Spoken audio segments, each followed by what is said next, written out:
Dear students, welcome back. DUET, yes, 3 दिन बाद। और मुझे पता है कि आप लोग इस वीडियो के लिए वेट कर रहे हैं। मैं पूरी कोशिश करूंगा कि जब तक ये एग्जामिनेशन जैसे करीब आ रहा है कुछ ना कुछ आपको टिप्स दूं कि आपका मनोबल जो है बना रहे। मेरा ये एम है कि आप वेरी हाई स्पिरिट में और पूरे दम खम के साथ इस एग्जामिनेशन को मेरे सभी स्टूडेंट टेकअप करें। ये मेरा प्रयास है, इसके लिए मैं मेहनत कर रहा हूं आप सबके साथ मिल करके। आज हम लोग चर्चा करेंगे कि कैसे हम tips and tricks and strategies device कर सकते हैं। उसके लिए मैंने 2021 जो सबसे लेटेस्ट पेपर है उसको चुना है। उसके थ्रू हम लोग देखेंगे कि जो मैं इतनी बार आपको बताता हूं कि कैसे आप गेस करें, कैसे matching type, AR type and other, कैसे क्रूड स्टेटमेंट को इलिमिनेट करें, इलिमिनेशन टेक्निक, उन सब को हम इलस्ट्रेट करेंगे और कुछ और भी बातें करेंगे जो आपको हेल्प करेगा अंतिम 72 या 48 घंटे में। So let us begin. आई होप कि अब तक आप लोगों ने ये ले लिया होगा, लेकिन जो मुझे दिख रहा है और जो मुझे मैसेज मिलते हैं उससे मुझे अभी भी लग रहा है कि कई स्टूडेंट को तो पता ही नहीं है। और इतना ब्यूटीफुल ये रिसोर्सेज है, उसमें मैंने इतनी मेहनत की है कि मुझे बहुत स्ट्रांगली फील होता है कि आप सब इसको लीजिए, बिकॉज इसकी जो कीमत हो वो एक चॉकलेट जैसी है। तो आप समझ लीजिए कि एक हाई एंड चॉकलेट आप खा करके एग्जाम में जा रहे हैं। डेफिनेटली आपको जो है इससे बहुत मदद होगी एंड आपको लेना चाहिए। ये जो है पॉल साइंस हेल्प, केवल लिखने से भी जो है अमेजन पे ये बुक आ जाती है। वैसे ये लिंक दिया गया है, डिस्क्रिप्शन में भी है, इसको परचेज कर लीजिए। और एक बात याद रखिए, ये मत सोचिए कि अभी 2 दिन है या 3 दिन है, इसको एक दिन में आप 3 बार पढ़ सकते हैं। याद रखिए, इसको इसी तरह से बनाया गया। इस बार टाइम काफी था तो मैंने पहले रिलीज कर दिया, अदरवाइज पिछले साल इसको मैंने 3 दिन पहले रिलीज किया था और सभी स्टूडेंट ने इसको उन्हीं दिनों में इसको जो है यूज किया था। अब आइए कि जो लेटेस्ट है, मैंने अपने गाइड से, जो लास्ट मिनट प्रेप गाइड है, उसका ही एक पोर्शन यहां पे आपको एक्सप्लेन करने की कोशिश कर रहा हूं। देखिए, पिछले साल के पेपर से क्या लर्निंग है आप ये देखिए। यदि उसको बहुत हम डाइसेक्ट करें, पोस्टमार्टम करें, तो क्या दिखता है। 51 क्वेश्चन 100 में से इजी थे। कमाल की बात है, 51 क्वेश्चन, जिसमें से 31 क्वेश्चन तो लड्डू क्वेश्चन थे। मैं आपको वो 31 क्वेश्चन पढ़ के बताऊंगा। और कट ऑफ केवल 56% था जनरल में। तो आप देखिए कि आपको कोई बिना टफ क्वेश्चन को देखे हुए भी आप DUET में एडमिशन ले सकते हैं। पहला ये मैसेज दे रहा हूं। इससे ये निकल के आता है कि आपको अब जो है केवल focus easy to moderate regular standard, जो क्वेश्चन आते आते ही आते हैं हर एग्जाम में, अभी CUET में आए हैं, UGC नेट में आए हैं, उन्हीं क्वेश्चन को रिवाइज करना है। आर्बिट क्वेश्चन, टफ क्वेश्चन को अभी के लिए छोड़ दीजिए। 12 क्वेश्चन केवल जो है orbit and out of syllabus, जो बहुत थोड़े होते हैं, 100 में 12 बहुत कम है। होना यह चाहिए कि ऐसा होता है कि 15-20 क्वेश्चन आपको अकवर्ड आने चाहिए। उससे भी कम इन्होंने अकवर्ड क्वेश्चन पूछा। वो अकवर्ड क्वेश्चन भी आपको पढ़ के हम बताएंगे। जो बाकी 37 क्वेश्चन है, यदि आप 51 और 12 कर दीजिए, 37 क्वेश्चन मॉडरेट हैं, जिसमें आप गेस कर सकते हैं। उन क्वेश्चन को हम लोग देखेंगे किन किन तरीकों से आप गेस कर सकते हैं। इसमें भी कोई भी स्टूडेंट 15 to 20 जो है क्वेश्चन को सॉल्व कर सकते हैं। तो आप समझ सकते हैं कि कितना ज्यादा आसान क्वेश्चन ये हो सकता है यदि आप स्ट्रैटेजी के साथ तैयारी करें। 14 जो है मैचिंग टाइप के क्वेश्चन थे, बहुत ज्यादा, लेकिन उसमें अधिकतर में या तो आपको एक ऑप्शन से ही क्रैक हो जाता है, जो भी आपको मैं दिखाऊंगा, या 2 ऑप्शन मैक्सिमम। तो 50-50 गेम खेल सकते हैं या आप सीधा क्रैक कर सकते हैं। इतना आसान है, मैं आपको इलस्ट्रेट करके बताऊंगा।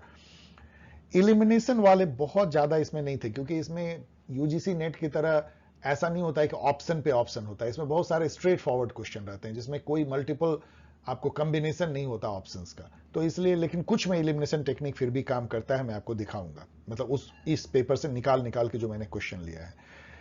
ऑल ऑप्शन करेक्ट बहुत सारे थे। 5 क्वेश्चन ऐसे थे जिसमें कि all of them are correct. तो ये जो मैं आपको बताता हूं कि all of them always correct होता है, ऑलवेज नहीं, जनरली करेक्ट होता है, वो यहां पे बहुत दिखता है। वैसे 3-4 क्वेश्चन में वो करेक्ट नहीं भी थे, याद रखिएगा। जो रीजन एजर्सन टाइप के हैं, 2 क्वेश्चन केवल थे और दोनों ही इन्होंने गलत, मेरे अनुसार से गलत किया, जो CUET ने भी किया था। इन्होंने ए कर दिया है, जो कि एक्सप्लेन पूरी करता नहीं है। बी होना चाहिए। देखेंगे हम लोग इसको। अब आइए, लास्ट मिनट स्ट्रैटेजी क्या होनी चाहिए। देखिए, अभी लगभग 72 घंटे या उससे भी थोड़े कम बचे हैं तो या 72 घंटे हैं, तो उसमें क्या करने चाहिए? 2 सोर्स से केवल रिवाइज कीजिए। यदि आपने अपना कोई नोट बनाया है उससे कीजिए, और यदि नहीं बनाया है तो लास्ट मिनट प्रेप गाइड काफी है आपके लिए। यदि आपने बनाया है तो दोनों को मिला करके अपने नोट से और लास्ट मिनट प्रेप गाइड से आप रिवाइज कीजिए। और जो मैंने कहा, फोकस कीजिए easy to moderate, often repeated, standard, regular question पे, ना कि अरबिट एंड टफ क्वेश्चन पे। मुझे अभी भी स्टूडेंट के मेल मिलते हैं, सर इसका आंसर क्या होगा, कहीं से किसी गाइड से, किसी कोचिंग इंस्टीट्यूट से वो एक अरबिट टफ क्वेश्चन पे अपना वक्त बर्बाद करते हैं। उतने देर में तो आप 50 जो है रेगुलर क्वेश्चन देख सकते हैं जो आएंगे आपको, और वो टफ अरबिट नहीं आएंगे, क्योंकि टफ अरबिट तभी होता है जब आपने पहले उसको नहीं देखा हो। यदि पहले देखा हो तो फिर वो टफ अरबिट हुआ क्या? Avoid arbit and out of syllabus question अभी अवॉइड कर दीजिए। रिलैक्स रहिए। आपका दिमाग यदि कूल रहेगा तो आप सबसे अच्छा एग्जाम में करेंगे। उसके लिए लास्ट 72 आवर में बहुत रिलैक्स रहिए। आपको थोड़े बहुत गूज बम्प्स आने चाहिए, पेट में मरोड़ होनी चाहिए, किक आना चाहिए रिवाइज करते समय, तो आप समझिए कि आप अच्छे मूड में हैं। और बहुत अच्छी नींद जो है चाहिए। तो आप 10-20 मार्क्स तो एक्स्ट्रा केवल तभी ला सकते हो जबकि आपका दिमाग ठंडा रहे और स्मार्टली आप एग्जाम में प्ले करो। और उसके लिए जरूरी होता है कि आप अच्छी नींद लो, उत्साह में रहो, पॉजिटिव फ्रेम ऑफ माइंड में रहो। वो आपकी अपने हाथ में है। इसका उल्टा यदि आप करेंगे, एंजाइटी में, टेंशन में रहेंगे, नींद कम लेंगे, तो 15-20 मार्क्स जो आने होंगे कम हो जाएंगे। और एग्जाम सेंटर जो है, मैं हमेशा कहता हूं टाइम से, वैसे मैं अपने टाइम में मैं बोलूं तो मैं हमेशा देर से पहुंचता था या हड़बड़ी में पहुंचता था, वो अच्छी बात नहीं है, लेकिन हमेशा टाइम से पहले पहुंचिए। मैंने कुछ अपने दोस्तों को देखा, मुस्कुराते हुए वहां खड़े मिलते थे, मुझे आपाधापी में देख करके उनको हंसी आती थी। और carefully carry all required document, मैंने कभी नहीं मिस किया, लेकिन कई स्टूडेंट को मैं देखता था एडमिट कार्ड छोड़ के आ गए, उस समय में तो पेन वेन की भी जरूरत पड़ती थी, वो छूट गया। तो मतलब ऐसा नहीं होना चाहिए। आप अपने एसेसरीज, चश्मा और ये सब जो भी आपको रिक्वायर्ड है वो अपना ले करके जाइए, वेल इन टाइम जाइए, जिससे कि इस सब से दिमाग ठंडा रहता है, आपको कॉन्फिडेंस आता है। नहीं तो आप उसी में आपका पसीना आने लगेगा कि एडमिट कार्ड छूट गया, फिर आप हाथ पैर जोड़ोगे, फिर मोबाइल पे दिखाओगे और डांट खाओगे, और पता लगा इस चक्कर में 10-15 नंबर आपके गलत हो गए। लास्ट मिनट प्रेप गाइड मैं फिर से दे रहा हूं, मैं बार बार इसलिए कह रहा हूं कि मेरी इच्छा है कि आप सभी लास्ट मिनट प्रेप गाइड जरूर से जरूर देख लें। उसके लिंक मैंने यहां पे दिया है। एग्जाम के दौरान क्या स्ट्रेटजी होनी चाहिए? देखो, कट ऑफ केवल 60% के आसपास रहेगी, जैसे पिछली बार रही है, तो कितना आसान हो सकता है इसको निकालना। आप यदि 45% क्वेश्चन का डेफिनेट आंसर जानते हो तो आपने कंप्लीट कर लिया डीयूईटी। क्यों? क्योंकि 15% क्वेश्चन तो आप elimination, smart selection, guess, blind play, आगे समझाएंगे ये सबको, इससे आप ला ही सकते हैं। तो किसी एग्जाम में जब 45% केवल आपको जानना है तो एक तरह से वो एग्जाम आपके लिए इजी हो जाता है यदि आपने अच्छे से तैयारी की है। मैं ये सारी बातें उन स्टूडेंट के लिए इजी वर्ड यूज कर रहा हूं जिन्होंने मेरे गाइड से, मेरे वीडियो से, मेरे साथ बने रह के अच्छे से तैयारी की है, या अदरवाइज भी, ऐसा नहीं मैं कह रहा हूं कि मेरे ही वीडियो से, मेरे ही गाइड से, जिन्होंने किसी भी सोर्स से अच्छी तैयारी की है, उनके लिए मैं ये कह रहा हूं कि आपके लिए बहुत ईजी है, क्योंकि केवल 45% क्वेश्चन को जान के आपको जाना है। 15% क्वेश्चन आप आधा अधूरा जानते हैं, फिर भी आप वहां पे जाके उसको हल कर लेंगे। सबसे पहला मूल मंत्र है easy first, easy first, easy first. सबसे पहले बहुत तेजी से जिन क्वेश्चन को आप एकदम श्योर हो, लड्डू क्वेश्चन जिसको बोलते हैं, मैं अभी आपको दिखाऊंगा, इसमें 31 लड्डू क्वेश्चन थे, उसको सीधा सीधा सीधा कंप्यूटर पे जाके टिक कर लीजिए बहुत तेजी से। जैसे मान लीजिए कि 35 इजी क्वेश्चन है, तो इसको आप 5 to 7 मिनट में खत्म कर लीजिए, जिससे कि आपके पास ह्यूज अमाउंट ऑफ टाइम बचा रहे डाउटफुल क्वेश्चन के लिए। जितना टाइम आप देंगे डाउटफुल क्वेश्चन में, उतना ही आपको उसके सही होने की संभावना, याद रखिएगा। देन रिटर्न होइए डाउटफुल क्वेश्चन पे और सारे ट्रिक्स को खेल जाइए जितना मैं भी आपको बताने वाला हूं। और फाइनली यदि कोई ट्रिक काम ना आए, कुछ भी समझ में नहीं आए, तो 10 क्वेश्चन मान लीजिए बच गया, तो सब में ए या बी या सी या डी एक ऑप्शन सब में टिक मार दीजिए। क्यों? आगे बताऊंगा।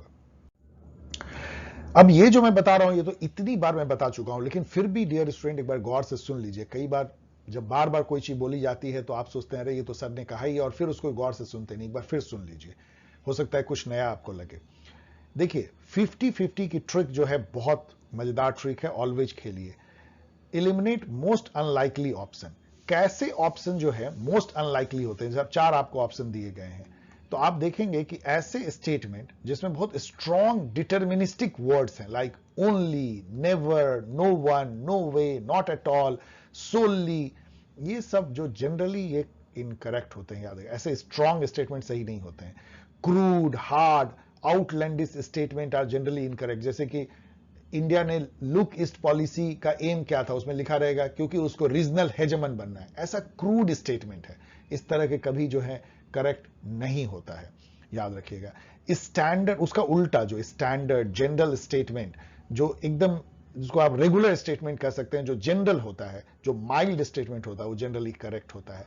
ऐसा स्टेटमेंट जिसमें बहुत हार्ड फैक्ट हो कि आरटीआई एक्ट 2005 के 12 अक्टूबर को हुआ था, जिसमें 34 सेक्शंस है, ऐसा यदि बहुत डेटा वाले और बहुत ही ज्यादा स्टैटिस्टिकल सेंटेंस हो तो वो जनरली करेक्ट होता है। क्यों?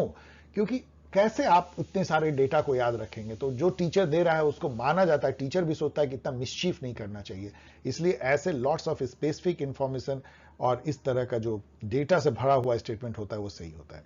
तो सही और गलत टाइप के स्टेटमेंट को पहचानिए, अभी आप इलस्ट्रेशन में देखेंगे।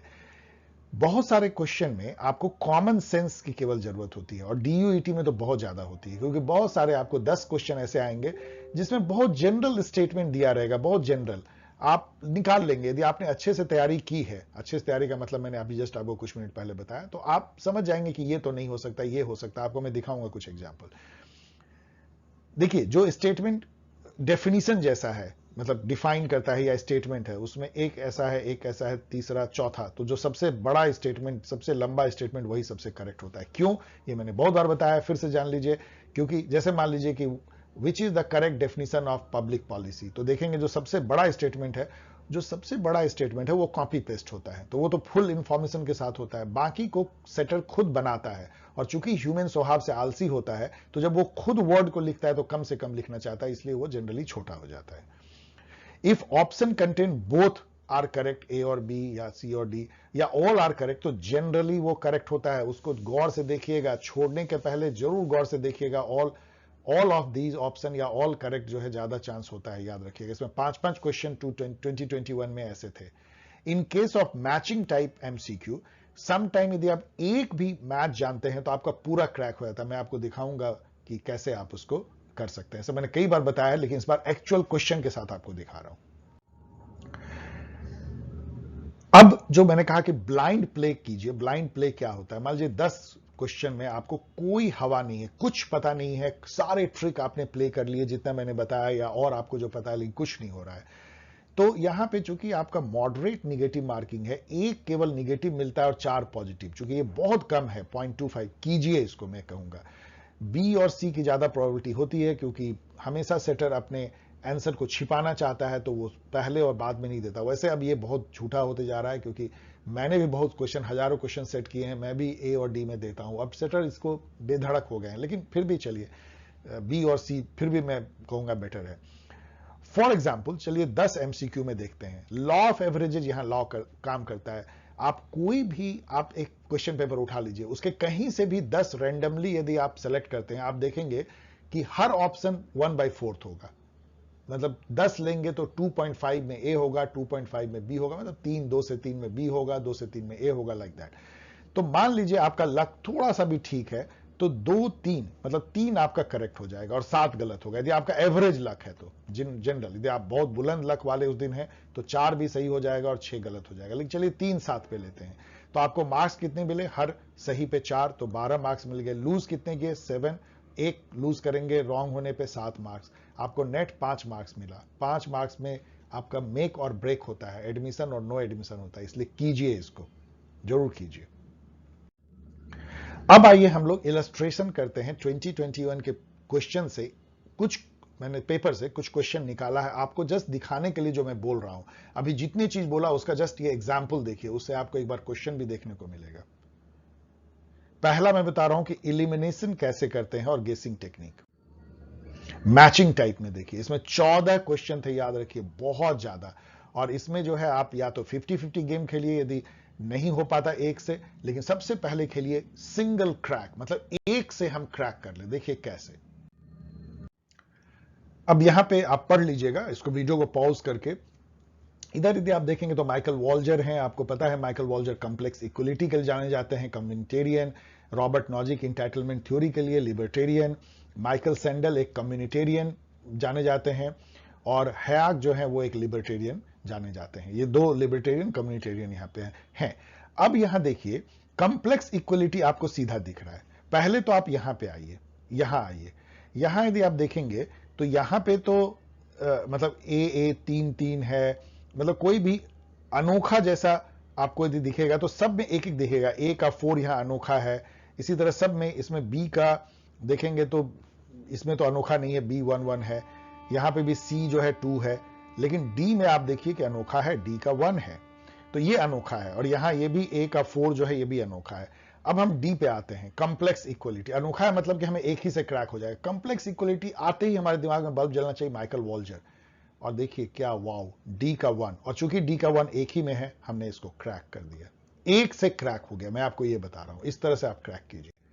इसी तरह यहां आइए, यहां पे भी आप देखिए कि डी में देखिए यहां क्रैक हो सकता है। यदि डी का 1 हो तो सीधा हमारा क्रैक हो जाएगा। और वही है बनाना बीचेज एंड बेसेस। आपको सॉरी, ये डी का 1 नहीं है। आपको पता है कि बनाना बीचेज एंड बेसेस किसने लिखा है? बेसिस सिंथिया इनलो ने लिखा है। तो डी का 3 है, तो डी का 3 से आपने 50-50 गेम खेला। याद रखिए, या तो ये सही होगा या ये सही होगा, तो आप इसको 50-50 गेम करते हैं। ये दो को आप एलिमिनेट कर दीजिए। 50-50 गेम हमने खेल लिया। अब हमको एक और सही जानना है। आपको पता है सेकंड 6 कौन आप में से नहीं जानता होगा जिसने तैयारी किया है? Simone de Beauvoir. तो ए का 4 बस उसी से क्रैक हो जाएगा। ए का 4 तो एक ही में है, जिसमें हमने यहां पे ए का 2 है, तो ये क्रैक हो गया। ये 50-50 गेम है। वैसे आप इसमें भी सिंगल गेम से भी कई बार हो सकता है। सिंगल गेम किसी में देखिए, जैसे यहां देखिए सी का 1 जो है एक ही में है। यदि सी का 1 सही हो तो नहीं, तो यहां पे 50-50 गेम आपको खेलना पड़ेगा। तो ये वो एग्जांपल है जहां पे कि दो एटलीस्ट आपको जानना पड़ेगा। अब यहां आइए, यहां पे देखिए क्या है कि पावर ऑफ एजेंडा सेटिंग। आपको पता है कि ये बैकरैक एंड बैराक ने दिया है। ये मैंने कितनी बार बताया है। आप यहां पे ये भी रिवाइज कर लीजिए कि पावर के 3 डायमेंशन है। फर्स्ट डायमेंशन ए का बी के ऊपर पावर है। रॉबर्ट डहल कहते हैं यदि ए बी को उस काम करने के लिए मजबूर कर सकता है जो अदरवाइज वो नहीं करता। इसको सीधा या ग्रुप डिसीजन में जिस ग्रुप का या जिस व्यक्ति का जो है प्रिवेल अपॉन करे ओपिनियन, उसी से डिसीजन हो, वो पावरफुल है। तो ये रॉबर्ट डहल ने दिया था, जिन्होंने पॉलीआर्ची या प्लूरलिज्म का कॉन्सेप्ट दिया था। ये इसको फर्स्ट डायमेंशन पावर बोलते हैं। सीधा पावर ए के ऊपर बी का, आप उसको मजबूर कर सकते हैं। दूसरा सेकंड डायमेंशन ऑफ पावर जो है पीटर बैकरैक एंड बैराज ने दिया, पावर एजेंडा सेटिंग। मतलब कौन चीज डिसीजन टेबल पे आएगा वो खुद वो तय करता है, इसके हाथ में पावर होती है। और डिसीजन नहीं लेना भी एक पावर का फंक्शन है। जैसे लेबर यूनियन बहुत मजबूत है, तो उसके अगेंस्ट में कोई लेबर लॉ को रिफॉर्म करने का डिसीजन सरकार ले ही नहीं पा रही है, तो लेबर यूनियन का पावर है। तो पावर एजेंडा सेटिंग बी का 1, और यहां देखिए बी के 1 से वाव आपका ये ऐसे ही क्रैक हो गया। एक से सिंगल से क्रैक हो गया। ऐसे कई मतलब मैचिंग टाइप जो है सिंगल से क्रैक होते हैं। अब आइए ऑल करेक्ट, जनरली करेक्ट, ऐसे 5 क्वेश्चन है, मतलब टू मेनी। यहां देखिए, अब ये आरटीआई के बारे में बहुत सारे इंफॉर्मेशन है, बहुत स्टैटिस्टिकल हैं, 2012 डेट देश, और इसमें एक में है सभी करेक्ट, ऑल आर करेक्ट, और यही सही है। अब बाकी पढ़ लीजिएगा। मैं आपको ये बता रहा हूं कि इस तरह में जहां सब लगभग लगे कि जनरल स्टेटमेंट है, ठीक है, वहां ऑल आर करेक्ट पे ज्यादा फोकस कीजिए यदि आप बहुत श्योर नहीं है तो। यहां देखिए, अब ये विल कैमेल्का कहता है कि कौन कौन से वो जो माइनॉरिटी को ग्रुप डिफरेंशिएटेड राइट देने की बात करते हैं प्लूरल डेमोक्रेटिक स्टेट में। तो special group representation, self government right, polyethnic right, all है। तो डेफिनेटली ऑल जो है आपको लगेगा कि आपको पता है ना, इन्होंने लिखा है मल्टी कल्चरल सिटीजनशिप। उन्होंने इस तरह की माइनॉरिटी को हक देने की बात की है एक प्लूरल डाइवर्स डेमोक्रेटिक सोसाइटी में। तो ये आपको ऑल ऑफ द एबव एकदम बिल्कुल सही दिखता है। इसी तरह यहां देखिए कि इसमें से कौन कौन से जो हैं बेसिक स्ट्रक्चर या बेसिक फीचर के पार्ट है। Judicial review, preamble, free and fair election, secularism. आपको लगेगा कि इसमें से कौन नहीं हो सकता, और ऑल है यहाँ पे, ऑल द एबव, तो ये सही है। सब में ऑल ऑफ द एबव जो है सही है, सब दिखता है। अब आइए options containing crude outlandish statement जो कह रहे हैं। कुछ स्टेटमेंट देखिए कितना क्रूड है, आप उसको सीधा अलग कर सकते हैं। जैसे यहां पे देखिए इलेक्शन कमीशन के बारे में लिखा गया कुछ। मान लीजिए कि आपको एक इसमें से केवल गलत निकालना है, तो ये लाल वाले को देखिए ये कहता है कि यदि डिफरेंस ऑफ ओपिनियन हो जाए चीफ इलेक्शन कमिश्नर और 2 इलेक्शन कमिश्नर के बीच में, तो वो मैटर को प्रेसिडेंट को रेफर किया जाएगा। जब यदि आपने ठीक से तैयारी की है तो आपको प्रेसिडेंट का रोल पता है। ऐसा कभी होगा कि 3 मेंबर कमेटी है, भाई उसमें मेजोरिटी से डिसीजन होगा, यदि उसमें भिन्नता हो गई तो 2 आदमी जो बोलेगा वो होगा। ऐसा थोड़ी कि प्रेसिडेंट उसमें बीच बिचाव करने लगेगा। तो ये एकदम आउटलैंडिश क्रूड स्टेटमेंट है, ये रॉन्ग है आपका, इसी से ये क्रैक हो जाएगा। आप देखिएगा इस क्वेश्चन को। 24 नंबर क्वेश्चन देखिए, विच of the following where used eight, ये कह रहा है कि राजा राम मोहन रॉय ने जो किंग जॉर्ज को पिटीशन दिया था फ्रीडम ऑफ प्रेस के लिए इंडिया में, उसमें कौन सा आर्गुमेंट इसने मान लो नहीं लगाया था। यदि ये पूछा गया इसमें से कौन कौन लगाया था पूछ रहे हैं, तो या उसका उल्टा होगा कौन नहीं लगाया। अब ये देखिए, free press is a fundamental right conferred upon all Indian. अब ये एकदम क्रूड स्टेटमेंट है। आजादी के पहले क्या हमें कोई फंडामेंटल राइट था? क्या कोई कॉलोनियल पावर अपने सब्जेक्ट को फंडामेंटल राइट देती है, बिल ऑफ राइट देती है? कभी देती है क्या? तो ये आप सीधा इस तरह के स्टेटमेंट को रॉन्ग डिक्लेयर कर सकते हैं, आपका क्रैक हो जाएगा। यहां पे देखिए, ये कह रहा है critical approach to international relation. Of course इसमें एक ही सही है, लेकिन इसको देखिए, ये स्टेटमेंट कितना क्रूड है। ये अप्रोच जो है बिलीव करता है कि war can be A means of dramatic change. ये क्रूड स्टेटमेंट है। कौन सा अप्रोच बोलेगा कि वॉर अच्छा है, वॉर करो उससे चेंज हो जाएगा? तो ये आप काट सकते हैं। ये तो ऑल ऑफ द एबव भी कट जाएगा। यदि ये कट गया तो 2 ही में आपको चुनना है। 50-50 गेम हो गया। अब यहां C unfair and exploitative aspect in global system, ये बिल्कुल सही है क्रिटिकल के लिए, कि नियो मार्क्सिज्म से अफेक्टेड है। तो focus on north south relation आप इसमें इसके कंपैरिजन में इसको इलिमिनेट कर सकते हैं, तो आपको 1 मिल जाएगा। कॉमन सेंसिकल क्वेश्चन देखिए, कॉमन सेंस से। अब यहां आइए, ये कह रहा है कि what are 3 recognise method of policy evaluation. तो इसका मतलब कि कौन नहीं है पॉलिसी इवैल्यूएशन। अब यहां चौथा ऑप्शन दे दिया है policy formulation. Policy formulation, policy बनना है, उसका इवैल्यूएशन से क्या नाता? ये इवैल्यूएशन अप्रेजल का मतलब ही इवैल्यूएशन होता है। इन तीनों में इवैल्यूएशन है, और ये पॉलिसी फॉर्मुलेशन है। अब policy implementation, policy formulation and policy evaluation, मान लीजिए कि पहले फॉर्मुलेट होता है, फिर इंप्लीमेंट, फिर इवैल्यूएट। तो फॉर्मुलेशन तो कॉमन सेंस से आप अलग कर सकते हैं और सीधा आपका आंसर मिल जाता है।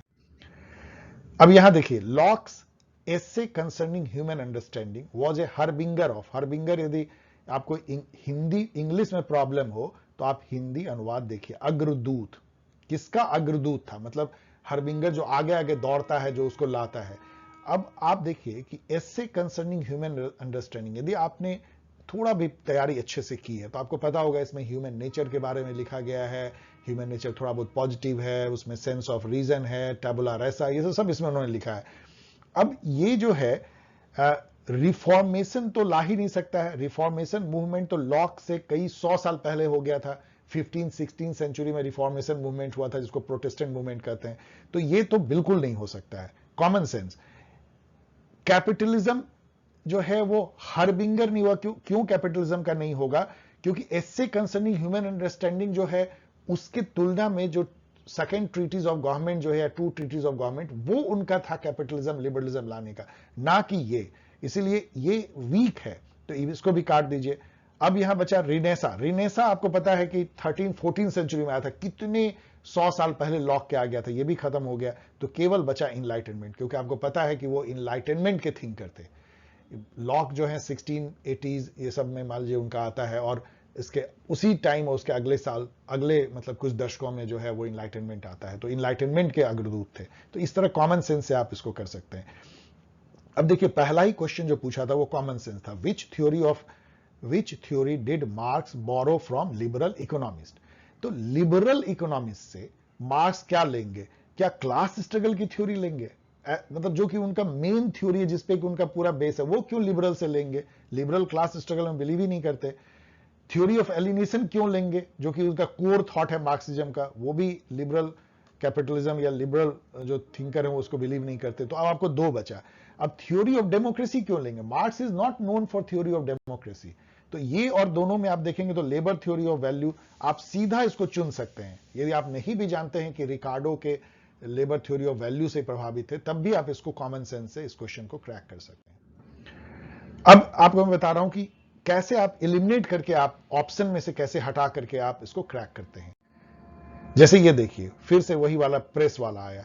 इसमें पूछा गया था कि इसमें से कौन कौन से कारण सही थे जो उन्होंने लॉजिक दिए थे। तो इसको हटा दीजिए।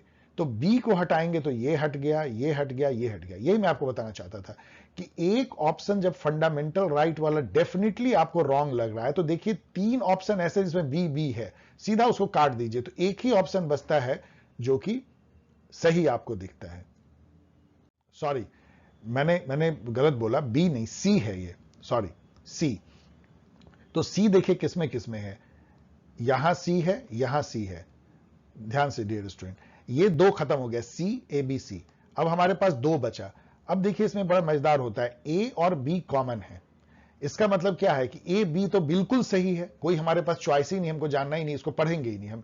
अब हमको देखना है कि डी सही है या नहीं, या तो ए बी ही होगा या ए बी डी होगा। Free press allows for non violent religious confrontation through deliberative mechanism. कौन इसको बोलेगा, इतना जनरल स्टेटमेंट है कि फ्री प्रेस होगा तो विभिन्न विचारों के बीच में डेलिब्रेशन होगा, डिस्कशन होगा, उससे जो है वो रिलीजियस कन्फ्रंटेशन जो है वो नॉन वायलेंट होगा, नहीं तो वो सेफ्टी वाल्व जैसा वो काम करता है, नहीं तो फिर लोग झगड़ पड़ेंगे। तो इसलिए डी भी सही लगता है, तो A B D. Which of the following are associated with public interest litigation. अब यहां देखिए, जब इन चारों स्टेटमेंट को आप पढ़ेंगे आपको बहुत कंफ्यूजन हो सकता है कि ये पता है या नहीं है एमसी मेहता, लेकिन ये एकदम आउटलैंडिश स्टेटमेंट है। पब्लिक इंटरेस्ट लिटिगेशन में स्ट्रिंजेंट जुडिशियल प्रोसीजर कैसे अपनाया जाएगा। पब्लिक इंटरेस्ट लिटिगेशन, इतना तो आपको पता ही होगा कि वो गरीब गुरुओं, मार्जिनलाइज जो लोग नहीं कोर्ट में जा सकते, उनके बिहाफ में कोई लॉयर या कोई प्रतिष्ठित व्यक्ति जो है पब्लिक स्पिरिटेडनेस के तहत जो है वो केस दायर कर सकता है। ऐसे में स्ट्रिंजेंट जुडिशियल प्रोसीजर तो एकदम उसके उल्टा हो गया, तो बी को हटा दीजिए। तो बी जिसमें जिसमें है उसको हटाइए, बी यहां हट गया, यहां हट गया, यहां हट गया, तो केवल ए सी डी बचा और आपका ये क्रैक हो गया। ये मैं आपको बताना चाहता हूं कि एक ऑप्शन हटने से आपका सीधा आंसर भी मिल सकता है, यदि कोई क्रूड आउटलैंडिश स्टेटमेंट मिल गया आपको तो, जो डेफिनेटली रॉन्ग है। अब आइए लड्डू क्वेश्चन, लड्डू क्वेश्चन, इसलिए मैंने लिखा है लपक लो, लाइटर वेन में। चलिए ठीक है, हंस लीजिए थोड़ा। देखिए, the doctrine of Hindutva was expounded, expounded मतलब होता है गिवन। यहां भी हिंदी देख लीजिएगा यदि आपको एक्सपाउंडेड का मीनिंग ना समझ। सावरकर, कौन नहीं जानता। 4 पिलर स्टेट किसने दिया, लोहिया। और उसी को फिर पूछ दिया दूसरे जगह जाके, इतना आसान था कि एक जगह 4 पिलर स्टेट पूछ रहा है, दूसरी जगह खंबा मॉडल पूछ रहा है, एक ही में double double question. Lohia. Digha निकाय पूछ रहा है कि वो किसके मतलब थिंकर के डिस्कोर्सेस का कलेक्शन है, कौन बोलेगा कि बुद्धिस्ट नहीं है, गौतम बुद्धा। इससे आसान question. What is mean by zero based budget, एकदम एक सिंपल जीरो बेस्ड बजट। आपको पता है ना क्या होता है, मतलब कि सारे जो बजट के जो आइटम होते हैं वो अपनी जस्टिफिकेशन फिर से करते हैं। मान लिया जाता है कि इस साल आपको जीरो से आप शुरू कीजिए और जस्टिफाई कीजिए कि ये प्रोजेक्ट या स्कीम क्यों चलना चाहिए, इसको जीरो बेस्ड बजट करता है। आप लोग सब जानते हैं। In international relation non governmental organisation को क्या कहा जाता है, इनको नॉन स्टेट एक्टर कहा जाता है। Most easy laddu question. What did Machiavelli mean by the term virtue. Virtue का मीनिंग आप जानते हैं, इंटरप्राइज, करेज, ऑडेसिटी, यही है virtue. According to Plato, form जो है किस वर्ल्ड के पार्ट है, बीइंग। बीइंग मतलब जो आइडियाज, जो परे दुनिया, ट्रांसडेंटल इंटेलिजिबल वर्ल्ड का जो है बीइंग। और जो बिकमिंग हो जाता है, जो हो जाता है, मतलब गुलाब फूल के होने का, वो जो है वर्ल्ड ऑफ आइडियाज है, फॉर्म है। और गुलाब हो जाता है, वो विजिबल वर्ल्ड का पार्ट रहता है। तो बिकमिंग विजिबल वर्ल्ड का पार्ट और बीइंग या इसेंस इनविजिबल वर्ल्ड या इंटेलिजिबल वर्ल्ड का part. Under proportional representation system minority को रिप्रेजेंटेशन मिलता है in proportion to their strength. एकदम लड्डू question. Neo liberalism emphasizes role of market, we all know. Approaches to development that emphasizes environment, blah blah blah, sustainable development। एकदम आसान question. In the 1960 who formulated Congress system, we all no. Rajni Kothari formulated Congress system. किसने लिखा Aine Akbari, Abul Fazal, we all know. The dash have an inclination towards skepticism, debunking, deconstruction of universal truth. Postmodernism, yes, we all know. Which one of the following was not authored by Plato? Nicomachean ethics जो है ये बहुत famous book है Aristotle का, जिसमें उन्होंने golden mean का principal दिया है। इसको आप तुरंत हटा सकते हैं कि प्लेटो ने नहीं लिखा है, बाकी सब प्लेटो के बुक दिए हुए थे। Who amongst the following Marxist thinker introduce the concept of hegemony, ये एकदम लड्डू क्वेश्चन है, ग्राम्सची।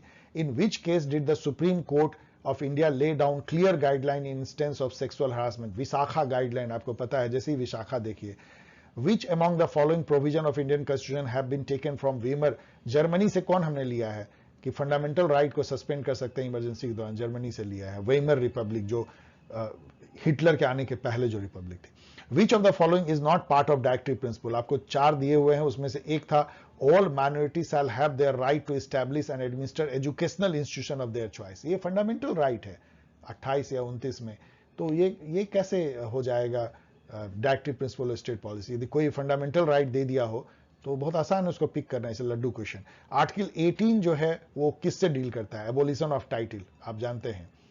और याद रखिए कि 14 to 18 जो है ये राइट टू इक्वलिटी है, तो 17 जो है अनटचेबिलिटी और 18 एबोलिशन ऑफ टाइटल, दोनों राइट टू इक्वलिटी का पार्ट आता है। कई बार कंफ्यूज करके आप राइट अगेंस्ट एक्सप्लॉयटेशन समझ लेते हैं, वो नहीं है, वो ह्यूमन ट्रैफिकिंग है, चाइल्ड लेबर, ये सब है।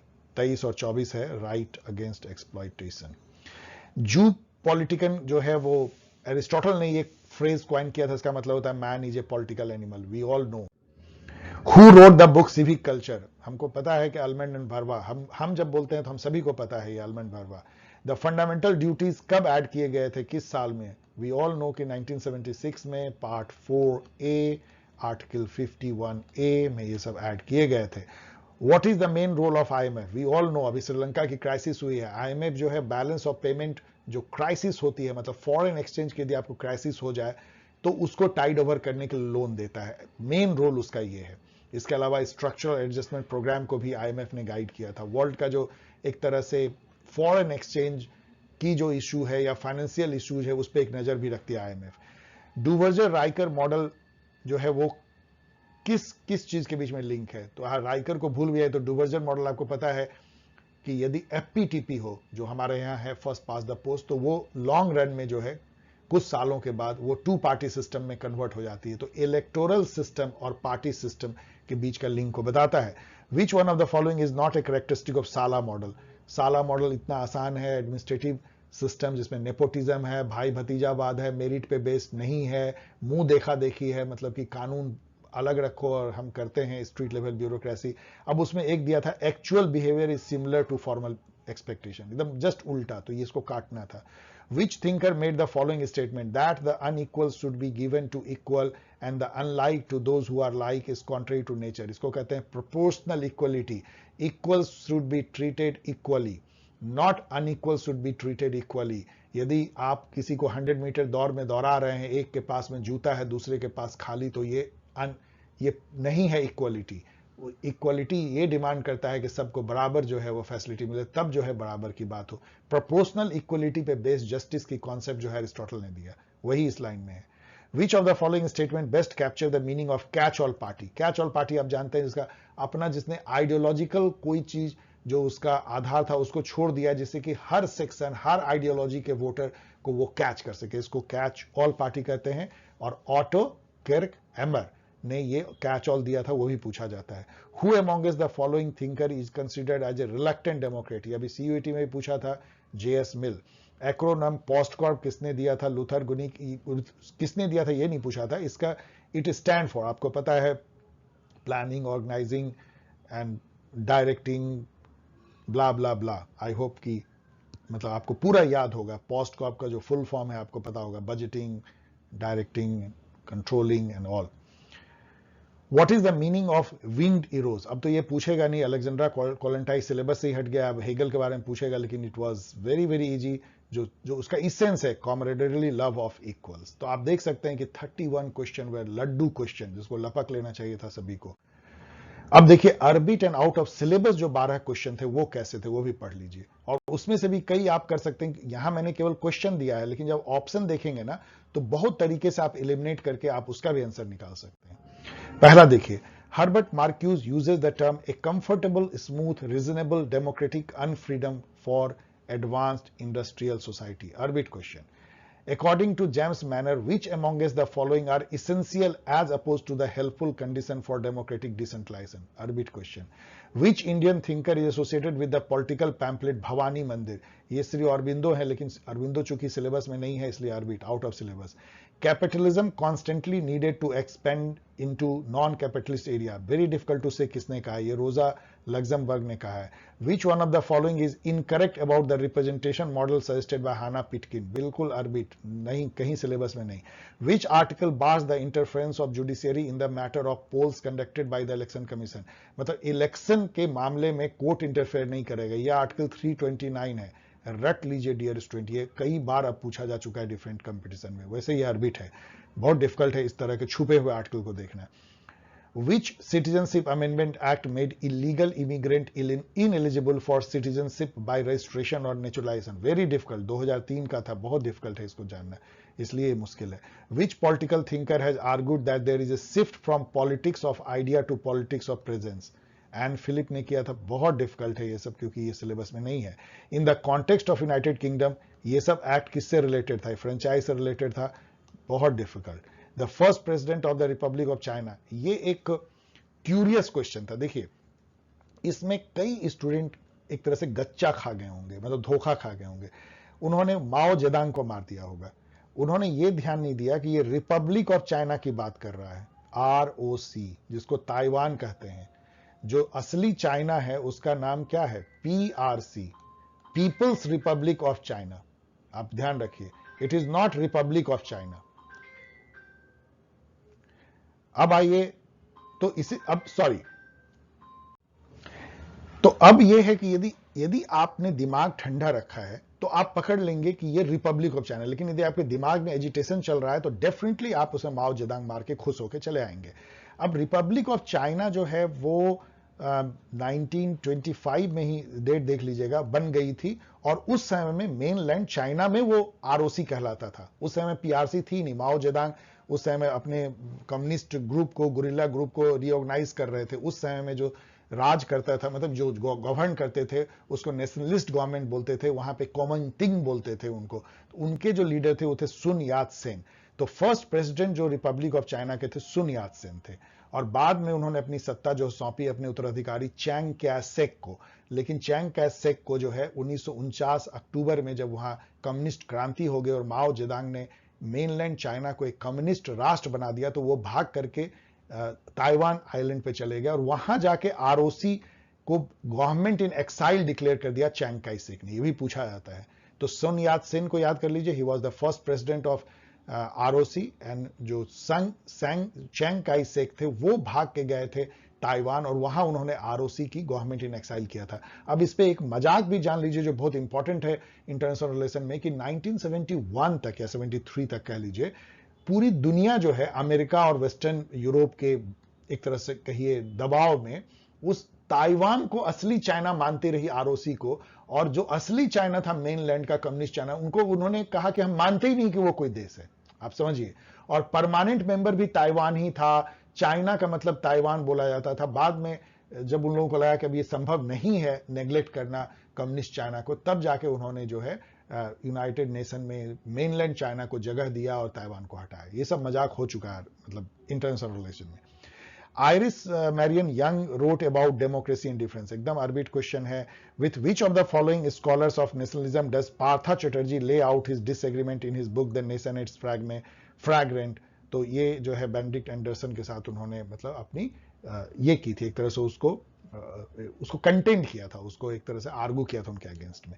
तो आप सब देख सकते हैं कि ये 12 क्वेश्चन बहुत टफ है, लेकिन फिर भी यदि आप इसके अंदर घुसेंगे और जो मैंने टेक्निक बताया है तो इसमें से भी 2-3 क्वेश्चन निकाल लेंगे. लेकिन मैं बता रहा हूं डियर स्टूडेंट, आपको इसको जानने की जरूरत ही नहीं है.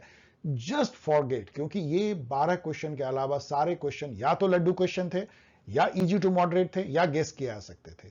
तो उसमें से ही आपको 56% मिल जाएंगे, मोर देन 56 और कंप्लीट कर जाएंगे. तो इन क्वेश्चन को देखने की जरूरत क्या है. और यही सब क्वेश्चन मुझे बहुत फिक्र होती है कि स्टूडेंट मुझे मेल में भेजते हैं कि सर इसका क्या जवाब होगा, इसका. वो सोचते हैं कि इन सब क्वेश्चन को देखने से उनकी तैयारी अच्छी होती है. यहां मैं आपको हमेशा कहता हूं, आपको लगेगा सर रिपीट कर रहे हैं. अभी मान लीजिए ऑस्ट्रेलिया में, मैं आपको एक एनालॉजी दे रहा हूं. ऑस्ट्रेलिया में T20 का वर्ल्ड कप हो रहा है. वहां पे सुबह 4 बजे मान लीजिए कि विराट कोहली उठते हैं और बैटिंग प्रैक्टिस करते हैं. तो आपको पता है वो किस तरह के बॉल नेट पे प्रैक्टिस करते हैं. वो कहते हैं कि मुझे वो बॉल फेंको जो ऑस्ट्रेलिया में जो एवरेज 6 में 4 बॉल आती है, जो सॉर्ट ऑफ लेंथ आती है और उठ के आती है, वैसे बॉल फेंको हमें. कभी वो बोलेंगे कि मुझे ऐसा लगातार बॉल फेंको जो कभी मेरे हेलमेट से टकराए, कभी वो नाक से टकराए, कभी गुड लेंथ से मेरे माथे पे टकराए, टुड्डी पे टकराए, हाथ पे टकराए। यदि वो ऐसी प्रैक्टिस करेंगे तो क्या होगा नतीजा? वो इंडिया और लौट आएंगे घायल होकर के। तो आप भी वही काम कर रहे हैं, अपने को घायल कर रहे हैं इस टाइप का। Always do practice with question जो आने वाले हैं, ना कि अर्बिट और टफ, मतलब sort of good length, regular, उस टाइप का। पिच केवल जान लीजिए कैसा है और उस पर एवरेज कैसा आता है। डीयूईटी का पिच आपको पता है, उस पर किस टाइप के क्वेश्चन आते हैं, उसको प्रैक्टिस कीजिए, ना कि आप जो है अर्बिट टफ करके घायल हो जाइए एग्जामिनेशन से पहले ही। अब आइए एजर्सन रीजन टाइप का क्वेश्चन और देखिए कि ये क्या सही इन्होंने किया है। दो ही क्वेश्चन पूछा है। पहला क्वेश्चन है एजर्सन, the decision making theory was developed specially in the realm of foreign policy making. एकदम ट्रू है, मैं हड़बड़ी में बोल रहा हूं लेकिन आप एक बार सोच लीजिएगा।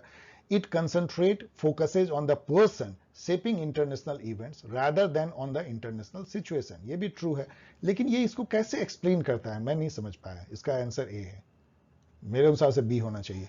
यहां देखिए, according to Immanuel Kant, enlightenment is the main man's emergence from self imposed immaturity. उन्होंने कहा था, ट्रू है। Laziness and cowardice are the reason why man remain immature. ठीक है, लेकिन ये कैसे इसको एक्सप्लेन करता है कि क्यों इनलाइटनमेंट जो इमर्जेंस है मैन का सेल्फ? आई डोंट नो, इसका भी आंसर ए है। इसलिए मैं आपको कहता हूं कि यदि आपको मारना ही है तो थोड़ा बहुत भी यदि रिलेटेड हो तो ए मार दीजिए, लेकिन मैं अब आपको उसको चेंज कर रहा हूं कि आप में यदि स्ट्रांग फीलिंग है तो बी मारिए और लड़िए, जैसे हम लोगों ने लड़ा सीयूईटी से और उनको दोनों अपना चेंज करना पड़ा। उनको उन्होंने रॉन्ग किया था, तो ये भी चेंज कर सकते हैं। अब आइए कुछ रिपीटेड क्वेश्चन देखिए। 5 क्वेश्चन रिपीटेड है, जो बहुत ज्यादा। रिपीटेड का मतलब है कि पिछले 5 साल में जो उन्होंने पूछा है वही फिर से पूछ दिया है।